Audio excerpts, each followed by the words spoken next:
l'intervention se passera à moitié dans ce que je vous raconte avec le reste de ma voix et des choses qui s'afficheront au fur et à mesure sur mon desktop, sur mon bureau d'ordinateur, en vous proposant un itinéraire à travers plusieurs ressources numériques, notamment en ligne. Et à travers ces ressources-là, je vais essayer de creuser une question qui me tient à cœur ces derniers temps. Et la question, on pourrait la formuler de la façon suivante. Les investigations à réseau, quel impact peuvent-elles avoir sur les controverses et les conflits qui caractérisent l'écologie contemporaine? Donc, quel impact les investigations en ligne peuvent avoir sur les controverses et les conflits qui marquent le champ de l'écologie actuellement? Donc, je vais préciser deux choses avant de rentrer dans les vifs du sujet, dans des cas un peu plus précis qui concernent cette question-là. La première précision, la première prémisse que je veux faire, euh, est ce que j'entends par investigation à réseau ou investigation en ligne. J'entends plus précisément des enquêtes qui se basent sur de l'information en accès libre à travers les réseaux, à travers les outils numériques connectés, qui sont souvent résumés par l'acronyme OSINT, qui est un champ de recherche sur lequel je me suis penché en compagnie d'autres camarades, notamment Alain Deneuville et les gens d'OpenFacto, et je reviendrai peut-être un peu sur ça. OSINT, pour les gens qui ne connaissent pas trop ce terme, signifie en anglais Open Source Intelligence, ce qui a été traduit en français, renseignement d'origine source ouverte, réseau. Et il y a une page Wikipédia sur laquelle vous pouvez avoir des infos élémentaires sur cette chose-là, sur laquelle je reviendrai aussi dans mon intervention. En particulier, dans les champs de l'OSINT, ce qui retient mon attention davantage, c'est des applications de l'OSINT dans des contextes plutôt de structures collectives qui mènent des contre-enquêtes, c'est-à-dire des investigations qui visent à s'opposer à des vérités, à des connaissances qui sont assénées par les hauts par une série d'organismes publics ou privés qui ont souvent d'intérêt à détourner un peu l'attention ou occulter certains aspects d'une série d'événements, effets, etc. Et pour vous donner une idée de ce que j'entends par structure collective qui vient des accords 34, je vous donne des exemples qui sont assez célèbres. Donc, première référence, Forensic Architecture, fondée à Londres en 2010, notamment par quelqu'un qui s'appelle Eyal Weizman, architecte et investigateur. Deuxième référence importante, le média Bellingcat, qui s'est structuré autour de 2014, toujours anglophone, mais qui a été opérationnel un peu avant, dont le fondateur, personnage un peu phare, est Elliot Higgins. Alors, si vous connaissez un peu Bellingcat et Forensic, vous savez que leur renommée et aussi la manière dont ils ont développé des approches au SINT est très liée à des situations de conflits militaires, crimes contre l'humanité, etc., etc. Pas tellement liées à l'écologie. L'écologie reste un peu un champ mineur de l'OSINT, qui pour moi est intéressant à mettre en valeur pour différentes raisons scientifiques et stratégiques aussi. Même si vous consultez un peu les catalogues de ces deux structures d'enquête, vous pouvez tomber sur des choses comme une récente enquête de la part de Bellingcat sur des questions complètement environnementales, comme de la pollution pétrolière dans le milieu marin, qui fait peut-être un peu lien avec ce qui venait d'être dit avant. Donc, première précision. Deuxième précision concerne l'idée de l'écologie contemporaine comme un champ de conflit et des controverses, notamment par quelque part l'intervention d'acteurs qui génèrent ces controverses, génèrent ces polémiques et brouillent la connaissance et l'information qu'on a sur l'état de la planète et de nos environnements. Je reviens sur une actualité voilà, qui a été mentionnée par Simon tout à l'heure, notamment notre cher Donald Trump, voilà, élu récemment aux États-Unis, et voilà, là j'ai fait référence à un post sur Truth où voilà, il se met le doute et le trouble sur les questions des incendies à Los Angeles du mois de janvier. Euh, Trump fait partie de toute une série d'acteurs de la scène médiatique et politique qui opèrent ce que le fondateur de Forensic Architecture, dans un texte que j'aime beaucoup qui s'appelle Open Verification, traduit en partie en français aussi, appelle l'épistémologie dark, l'épistémologie obscure. Qu'est-ce que c'est que l'épistémologie obscure? C'est une opération dans les champs de l'épistémologie destructive. En général, on peut s'imaginer que les opérations standards dans les champs de l'épistémologie, de façon constructive, essayent de contribuer à un débat pour établir sous quelles conditions on établit la vérité de la connaissance, etc. Et ça se soumet à débat, etc. Mais les intérêts et les gestes des épistémologistes obscurs vont plutôt dans le sens inverse de détruire les conditions des possibilités de la connaissance en semant le doute, en créant de la contradiction, en produisant de la confusion à dessein, euh, pour faire en sorte qu'on ne puisse pas euh, établir une connaissance et donc traduire cette connaissance-là sur une certaine série d'événements en des décisions et des actions politiques. Donc, à partir du moment où on ne peut pas connaître ce qui se passe, on ne peut pas décider et agir, en général, ça va, ça va quelque part défendre les intérêts en place, le pouvoir tels qu'ils sont préétablis. Donc, en ayant dit ça, je rentre dans le vif du sujet et je vous montre quelques croisements au synth écologie qui m'intéressent et je vous propose d'abord de faire un petit tour dans un compte Mastodon.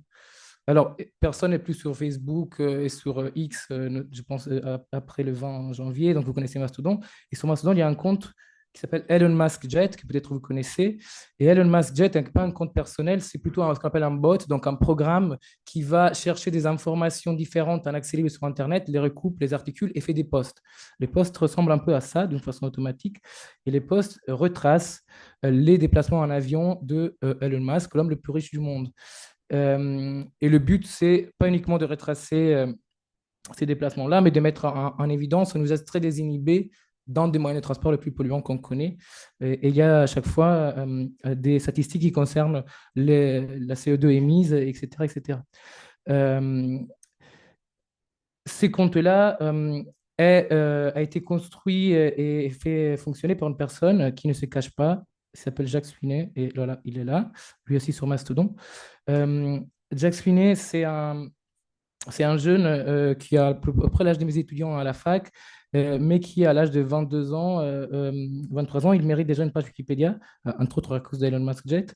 Et si regarde sur la page Wikipédia en langue anglaise, on découvre qu'il est un développeur web et son père était employé par l'industrie aéronautique, quoi. Euh, et et c'est en croisant ces deux éléments-là, ces compétences en informatique et cette familiarité avec le monde des avions, qu'il a mis en place ces types de bots qui se basent sur les informations sur lesquelles se basent, c'est des registres de propriété des avions, des données produites par les aéroports et aussi, une chose assez importante, c'est des données GPS, de flux de données GPS qui, par des raisons de sécurité, suivent les avions quand ils se déplacent, qui s'appelle ADS. Alors, cette affaire-là du compte Elon Musk Jet était née d'abord sur Twitter. Après, Elon Musk a acheté Twitter et il a évidemment viré Jack Sweeney qui est allé sur Mastodon. Mais ça n'a pas empêché d'avoir un certain succès. Et comme toute chose aux États-Unis qui ont du succès, ça s'exporte et ça arrive en Europe. Et parfois pour le mieux, quoi, pour le meilleur, pas pour le pire. Et des gens en France, en utilisant cette même méthode, ont ouvert un compte Instagram que peut-être vous connaissez qui s'appelle L'Avion de Bernard. L'avion de Bernard. Le Bernard en question, c'est vraiment le Bernard national, Bernard Arnault. Et Bernard Arnault, donc, elle était voilà, traquée comme ça par le compte de l'avion de Bernard, qui a démontré son efficacité par le fait qu'il a induit Bernard Arnault à vendre son jet privé. Il ne faut pas dire qu'il a arrêté de voler, c'est-à-dire qu'il a juste commencé à louer d'autres avions qui ne peuvent pas être retracés parce qu'il n'est pas enregistré comme propriété de Bernard Arnault. Les gens de l'avion de Bernard mettent en ligne toutes les informations concernant le fonctionnement de leur bot. C'est une pratique assez. Cette transparence-là et cette mutualisation d'outils est une pratique très diffuse, importante dans le milieu au synth. Et donc, si vous voulez reprendre ce genre de pratique et vous voulez l'appliquer à quelqu'un d'autre, je ne sais pas, par exemple le président de votre université, etc., vous pouvez le faire. Si vous avez un minimum de compétences informatiques.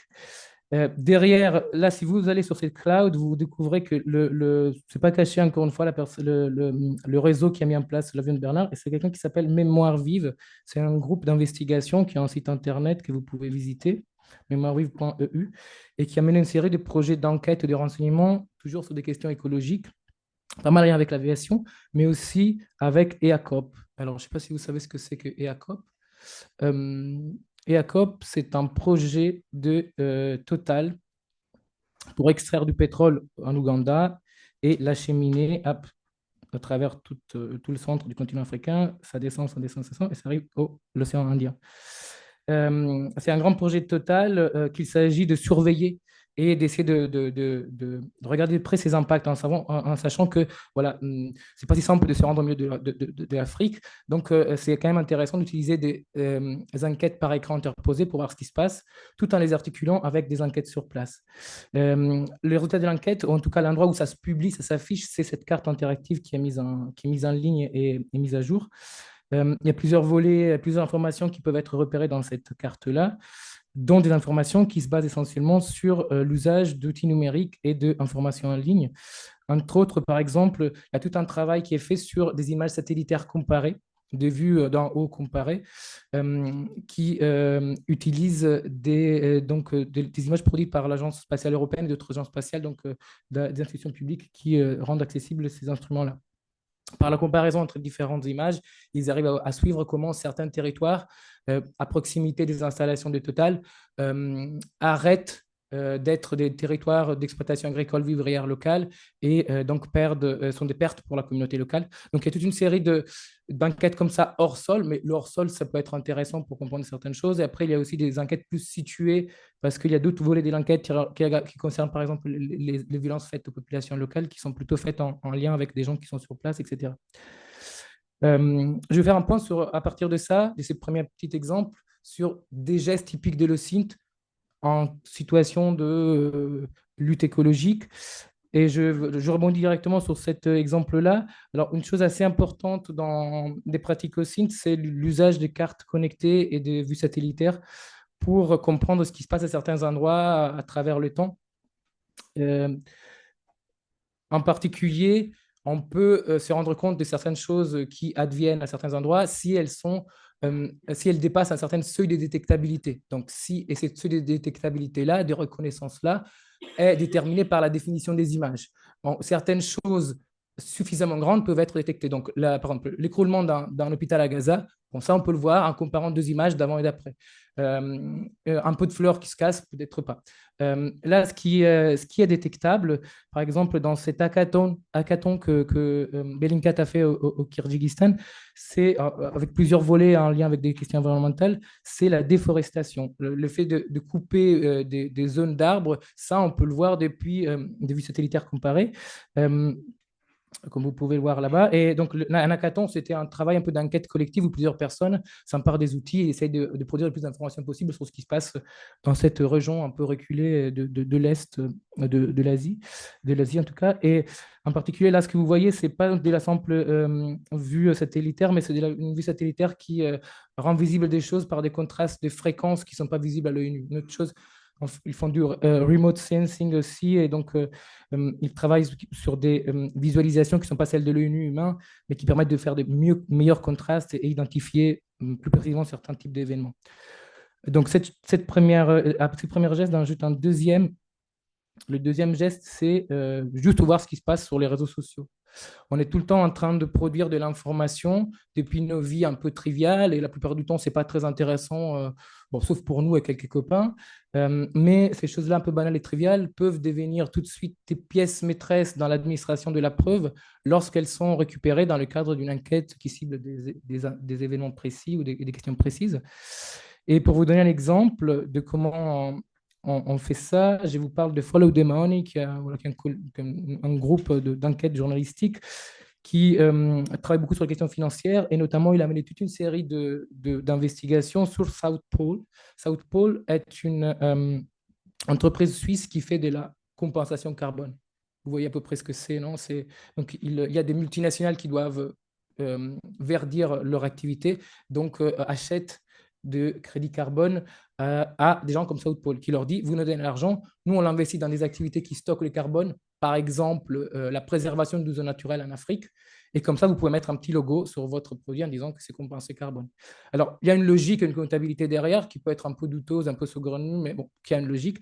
Mais dans le cas de South Pole, il y avait plein de lacunes dans ces processus-là et qui ne respectaient même pas la logique marchande de dire on compense, etc.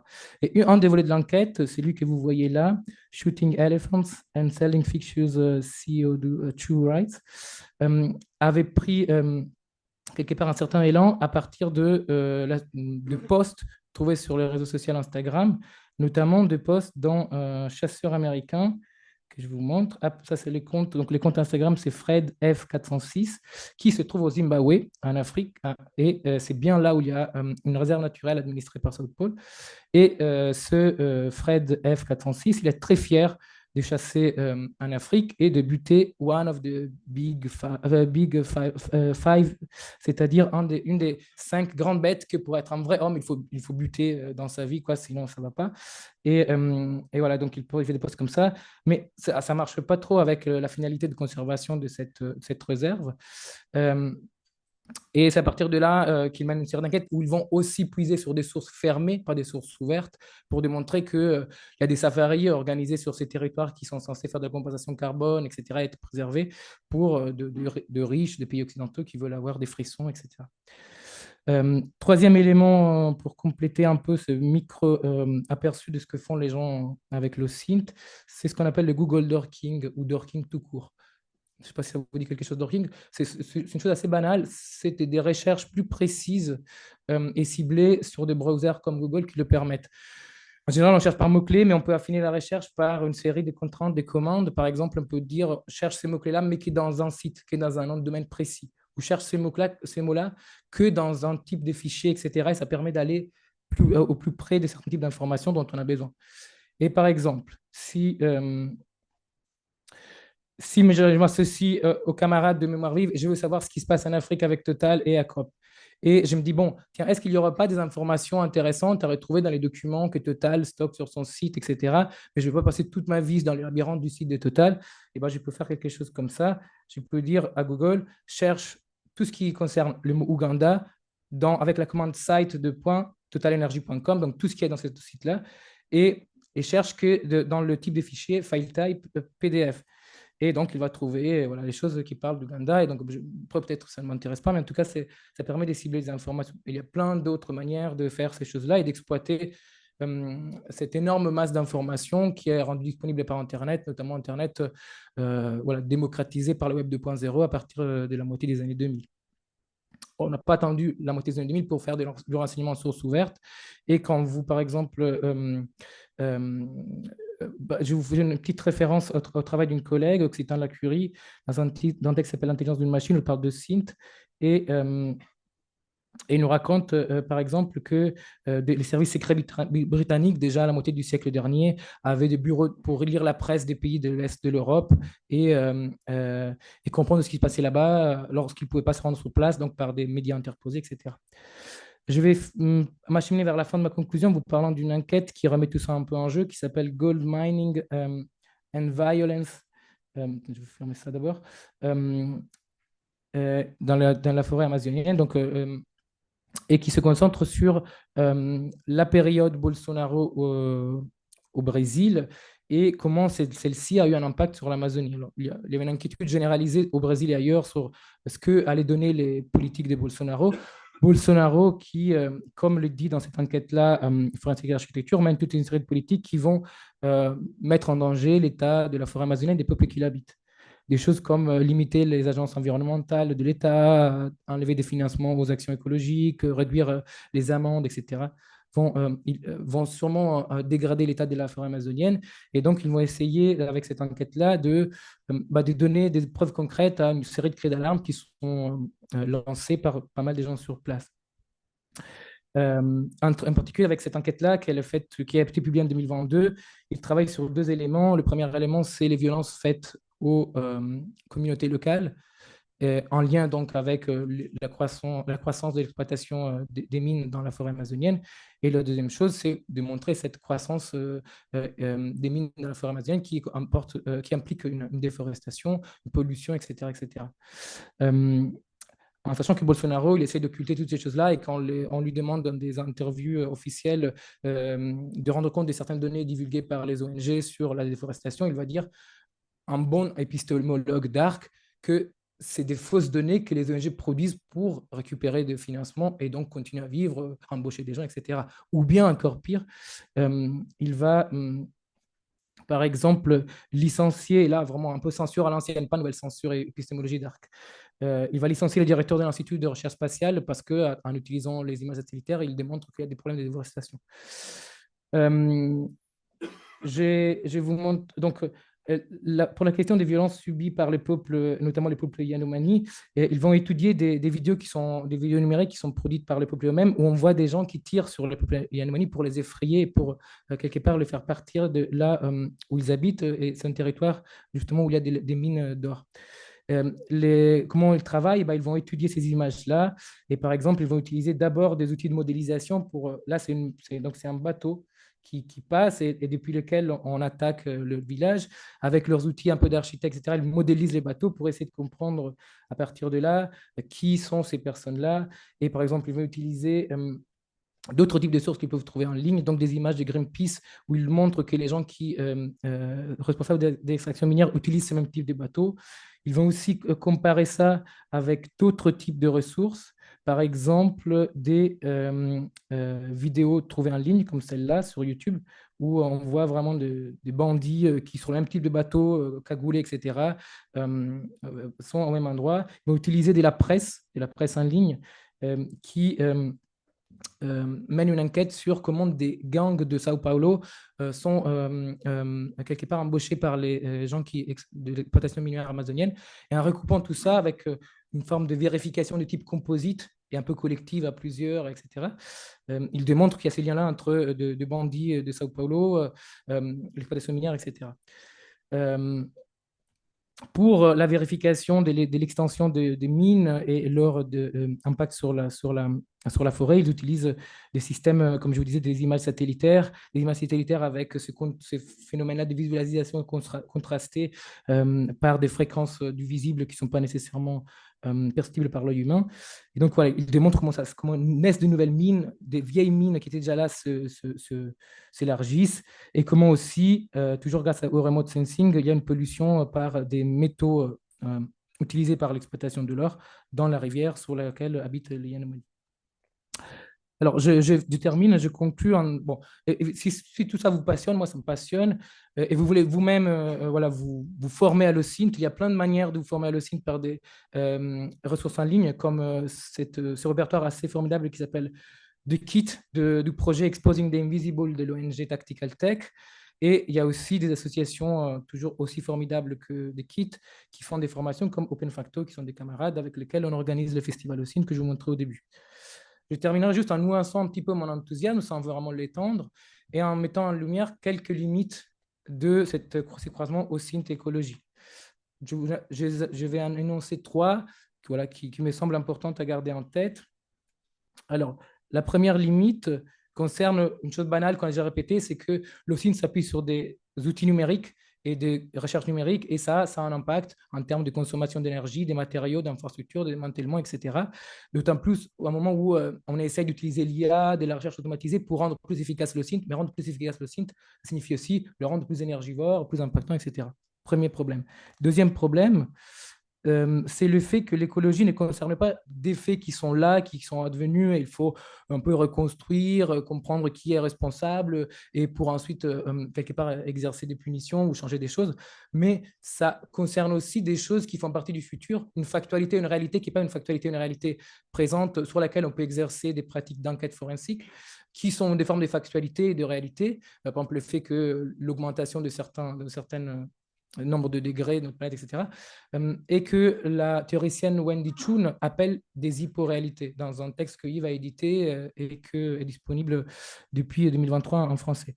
Une hyporéalité, donc il faut qu'on a un terrain de réalité qui n'est pas celle qui peut être enquêtée par l'OSINT. Dernier point, et je m'arrête sur ça, c'est que l'information n'est pas suffisante. L'enquête produit de l'information, de la connaissance, mais une approche purement cognitive, cybernétique, basée juste sur l'information, la connaissance des problèmes, ça ne permet pas de résoudre les problèmes eux-mêmes. Et que donc il y a autre chose et qui ne concerne pas trop l'OSINT. Et je termine juste en vous faisant une référence à Bruno Latour, qui en revenant sur l'expérience des cartographies des controverses, voilà, pas très longtemps avant sa mort, dans la préface d'un livre Controverse Monde d'emploi, il dit bon, avec la cartographie des controverses, parfois on était un peu trop enthousiaste sur l'approche cognitive à l'écologie, mais il faut qu'on prête attention à un autre élément, et là j'ajouterai ça aux questions de l'OSINT appliquées à l'écologie. L'autre élément est que les gens souvent décident et agissent pas pas uniquement à partir des connaissances et de l'information, mais à partir de l'appartenance, des valeurs, des attachements, ce qu'il appelle des mondes anthropologiques. Et donc, parfois, les gens, pour l'American Wave of Life, donc leur mode de vie, leur forme de vie, compte plus que les informations. Et donc, les informations sont un peu secondaires. Donc, un champ de bataille, c'est pas juste information. Un champ de bataille important pour l'écologie, c'est pas juste de rétablir la connaissance, mais aussi de créer ces mondes-là, ces attachements qui permettent d'agir et de contrer certaines logiques écocidaires. Et voilà, avec ces nuances-là à mon propos, et ben, je laisse la parole à la salle.